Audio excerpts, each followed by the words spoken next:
বন্ধুরা, welcome to পাখির বিদ্যালয়। আজকের ভিডিও এই কারণে বানাচ্ছি আমি, যে একটা জিনিস আমাদের বোঝা দরকার, যে কিছু সেট আপ আছে যারা আমার সঙ্গে জড়িত, কিন্তু তারা কোনোদিন পাখি অসুস্থ হয়েছে বা পাখি ডিম পাড়ছে না বা পাখি ব্রিডিং প্রবলেম এরকম যোগাযোগ করে না। তার মানে একটা জিনিস তো বুঝতে হবে যে এমন কি তারা করছে যা আমরা করছি না। আমাদের সেট আপে অগণিত প্রবলেম, মানে হাতে গুনে বেড়াচ্ছে না যে এত প্রবলেম। কোনো সময় ব্রিডিংয়ের প্রবলেম, কোনো সময় ডিহাইড্রেশন প্রবলেম, কোনো সময় এই তো ডিহাইড্রেশন প্রবলেম এবার তো আরম্ভ হলো, সর্দি, মানে পাখিটা জর্জরিত। একটা পাখি পুষে যে আনন্দ বা অনুভূতির যে মানে ব্যাপারটা, সেটা কিন্তু আমরা করতে পারছি না। তাহলে কি কি করণীয়? ফার্স্ট হচ্ছে, দেখুন, আমি আপনাদের সঙ্গে কথা বলি তো একটা জিনিস বোঝা যায়, প্রত্যেকের মধ্যে একটা বিলিফ সিস্টেম আছে, বিশ্বাস যে আমি যেটা করছি ঠিক। এইখান থেকে ফার্স্ট বেরোন। সাপোজ আমি যদি এখন ভাবি ক্যামেরাটাকে অন না করে আমি একটা ভিডিও বানাচ্ছি, তাহলে আমি বকে যাব, এটা রেকর্ড হবে না। কিন্তু আমি ভাবছি যে আমি ভিডিও বানাচ্ছি। ব্যাপারটা হচ্ছে তেমনি, আপনার সেট আপে যখন কোনো প্রবলেম হচ্ছে, সেখানে মেইন যে প্রবলেম, বিভিন্ন যে সারাউন্ডিং যে প্রবলেম বা মেইন যে প্রবলেম, সেটা আপনারই ক্ষেত্রে কোনো না কোনো বিষয় থেকেই উৎপত্তি হচ্ছে, যেটা আপনি ভেবেই রেখেছেন যে আপনি কোনো ভুল করছেন না বা আপনার দ্বারা কোনো ভুল হচ্ছে না। একটা পাখি পুষতে গেলে বেসিক যা নলেজ লাগে, একটা পাখির তার খাঁচার সাইজ, তাকে পরিষ্কার পরিচ্ছন্ন রাখা, জল বদলে দেওয়া, খাবার দাবার ঠিক মতন দেওয়া, শস্য দানা ঠিক মতন দেওয়া এবং প্রপার রাতে রেস্ট দেওয়া, এবং পাখিটা যেন শারীরিকভাবে মানসিকভাবে অ্যাক্টিভ থাকে। তার জন্যে কিছু টয়েস অ্যান্ড কিছু খেলনা, ঝুলো, মানে ঝোলনা, সিঁড়ি যেগুলো বেরিয়েছে, অবভিয়াস সেগুলো প্লাস্টিকের না হয় উডেনের হলে খুব ভালো হয়। কারণ হচ্ছে যে পাখির যে এত সমস্যা দিনে দিনে বেড়ে চলেছে, দিনে দিনে যেমন ইউটিউব চ্যানেলও বেড়ে চলেছে, দিনে দিনে কিন্তু প্রবলেমও বেড়ে চলেছে। কেন? এত ইনফরমেশান মার্কেটে থাকতেও আপনাদের পাখিটা সুস্থ নয় কেন? কোনো দিন প্রশ্ন করবেন নিজেকে, আমাকে হোয়াটসঅ্যাপে করে বা আমাকে ডাইরেক্ট ফোন করে, দাদা আপনি তো বললেন এটা কমে যাবে কিন্তু কমছে না, তো আরে কেন কমছে না সেটা দেখুন।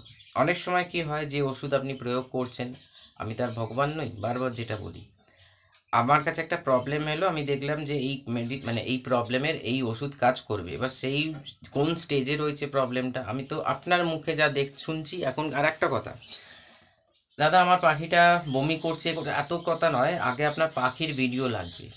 যদি আমি চিকিৎসা করি তাহলে আমার পাখির ভিডিও লাগবে, তারপর আপনার যেটা বলার দরকার আপনি ভয়েস মেসেজ করুন বা টেক্সট মেসেজ করুন। ওই আপনার কথা কিন্তু বুঝতে আমি পারবো না, কারণ যেটা দরকার একটা পাখিকে কি অসুস্থ, তাকে তার বডি ল্যাঙ্গুয়েজ বা মাইন্ড ল্যাঙ্গুয়েজ বুঝে আমি চিকিৎসা করি। সেই জন্য একটা ভিডিও অন্তত আমার দরকার, ছবি না। তো সেই ক্ষেত্রে বলি যে কিছু প্রবলেম, এই বেসিক যে জায়গাটা যদি আপনি ঠিক রাখতে পারেন, কারণ আমরা লোভের বশে, ব্রিডিংয়ের নেশায় একে অপরকে দেখে না পাখি বাড়িয়ে ফেলি, কিন্তু পাখিকে মেনটেন করতে জানি না। প্রবলেম দেখুন, জীবনে প্রবলেম যে কোনো মুহূর্তে আসতে পারে। আজ আপনার সেট আপে প্রবলেম নেই, কালকে সেট আপে, মানে অনেকে বলে দাদা আগের বছর তো এরকম প্রবলেম ফেস করিনি। আরে প্রবলেম কি বলে কয়ে আসে নাকি কখনো? প্রবলেম তো প্রবলেম হঠাৎ করে আসবে, তার জন্য আপনার মানে নলেজ যেন প্রস্তুত থাকে, যে আপনার পাখিটার এই অসুবিধা হয়েছে, আপনাকে কি করতে হবে, বা আপনার সেট আপে আপনি যেরম ধরনের মেনটেন করছেন, যেরম ধরনের যাবতীয় যা কিছু করছেন। সেই জন্যে বারবার যারা বিগিনার লেভেলে আছেন, যারা প্রথম পাখি পুষছেন, তারা এক দু পেয়ার পাখি পুষে অন্তত 6 মাস কাটান কি 1 বছর কাটান। লোভের বশে, ব্রিডিংয়ের নেশায়, পয়সা ইনকামের নেশায় বাড়িয়ে দেবেন না। আগে নলেজ সংগ্রহ করুন। পয়সা স্পেস তো সঙ্গে আছেই, হ্যাঁ অনেক সময় পয়সা সঙ্গে থাকে না, জোগাড় করে, কিন্তু সেটাকে ধরুন সাপোজ আপনি 10,000 টাকা ইনভেস্ট করতে চাইছেন, তো সেখানে না আপনি, সেখানে দেখা গেল দু পেয়ার পাখিকে অত্যন্ত তখন দেখা গেলো যে 2,000 টাকা কি 2,500 টাকা কি 3,000 টাকা ইনভেস্ট করে 7,000 টাকা আপনি অন্য জায়গায় রেখে দিন, যেখানে হাত দেবেন না। কেন খরচা করে ফেলবো? অনেকে বলে দাদা খরচা হয়ে যাবে, কিসের জন্য খরচা হবে? আমি তো, ওটা তো আলাদা খাতের টাকা। 6 মাস 1 বছর ওই পাখিগুলোকে আগে নাড়াচাড়া করুন, দেখুন, ওকে অবজার্ভ করতে শিখুন কি প্রবলেম আসছে, জল বদলানো, খাবার ঠিক মতন দেওয়া, যদি সব কিছু ঠিক থাকে তাহলে পাখিও ঠিক থাকবে। না ডায়রিয়ার প্রবলেম হবে, না লুজ মোশন প্রবলেম। হ্যাঁ, 19-20 গরমকাল আমার পাখি আজকেই দেখলাম এই যে পাতলা পটি করেছে, কিচ্ছু দিইনি, না ন্যাচারাল না হোমিওপ্যাথিক, বডি নিজেকে নিজে রিকভারি করবে। তার জন্য ঘুমটাই হচ্ছে মেন। ঘুমের 3টে স্টেজ হয়, মানুষ হোক আর পাখি হোক, যেই হোক।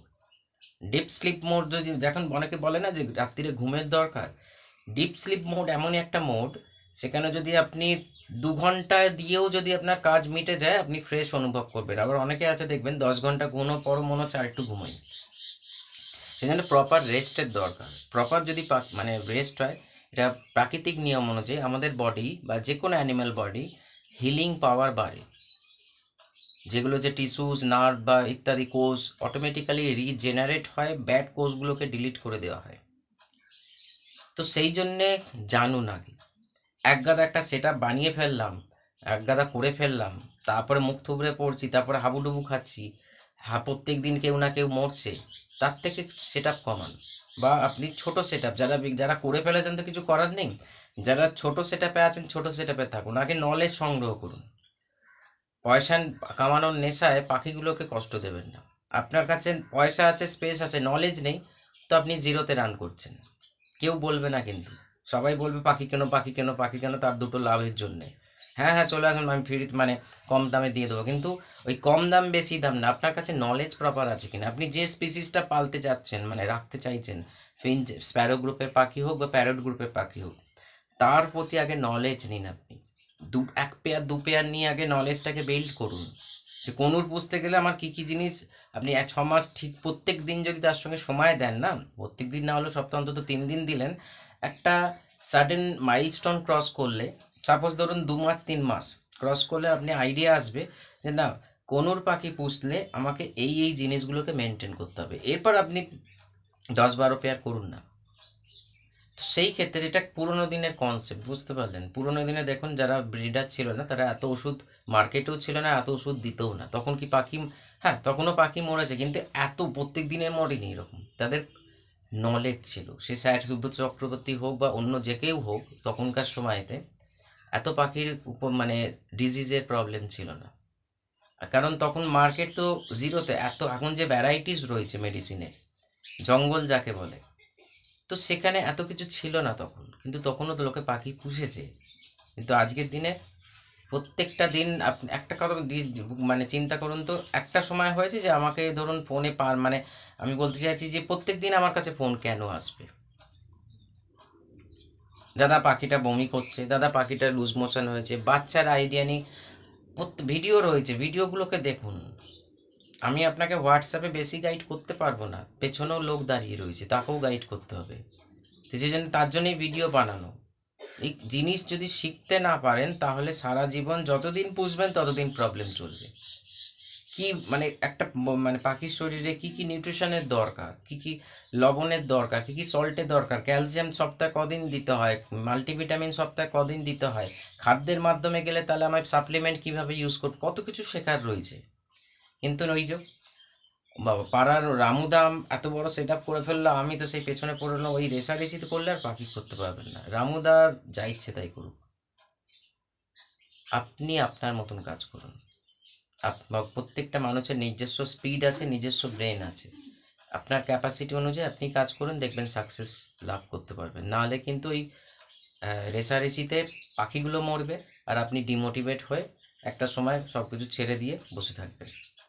এবার অনেকে আমাকে বলে দাদা আর পাচ্ছি না, পাখি ছেড়ে দেবো। সেটা আপনার প্রবলেম, আমি কি করবো তাতে?